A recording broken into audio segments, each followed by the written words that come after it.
ప్రశ్న: ఈ దత్తాంశమునకు సరిపోవు రెండు చరరాశులలో రేఖీయ సమీకరణమును రాయుము.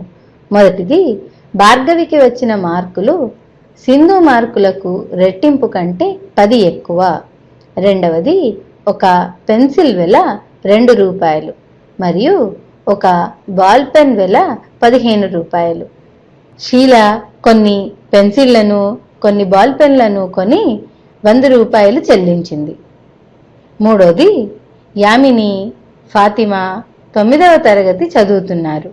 వీరిరువురు కలిసి ప్రధానమంత్రి సహాయ నిధికి 200 రూపాయలు విరాళం ఇచ్చారు.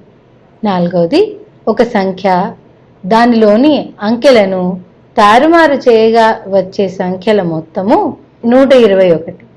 దీనిలో సూచన కూడా ఇచ్చారు.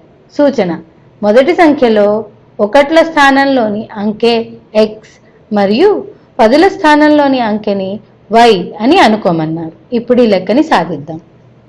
ముందుగా మొదటి దాన్ని చూద్దాం.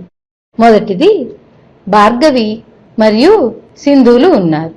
భార్గవికి వచ్చిన మార్కులని x అని అనుకుందాం.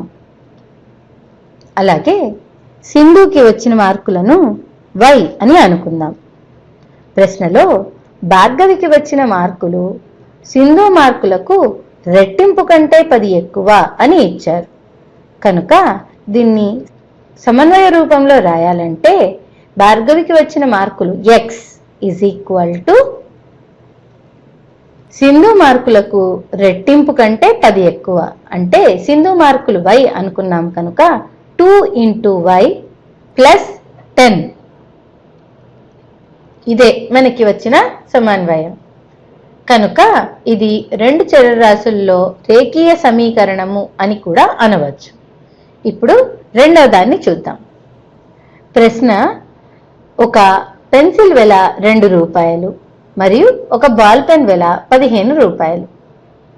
అయితే పెన్సిల్ని x అని బాల్ పెన్ని y అని అనుకుందాం. పెన్సిల్ వెల 2 రూపాయలు మరియు బాల్ పెన్ వెల 15 రూపాయలు.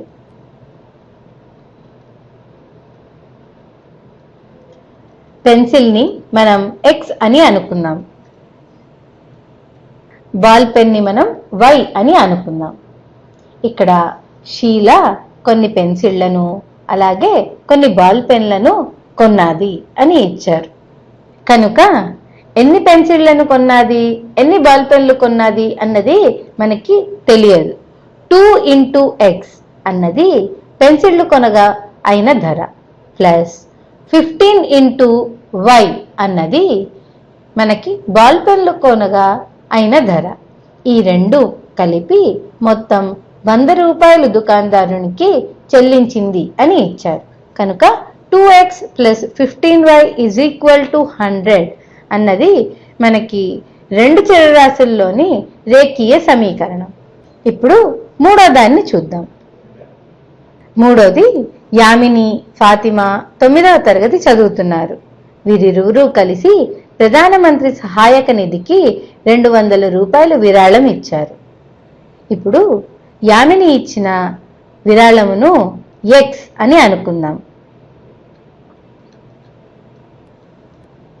ఫాతిమా ఇచ్చిన ధనాన్ని y అని అనుకుందాం.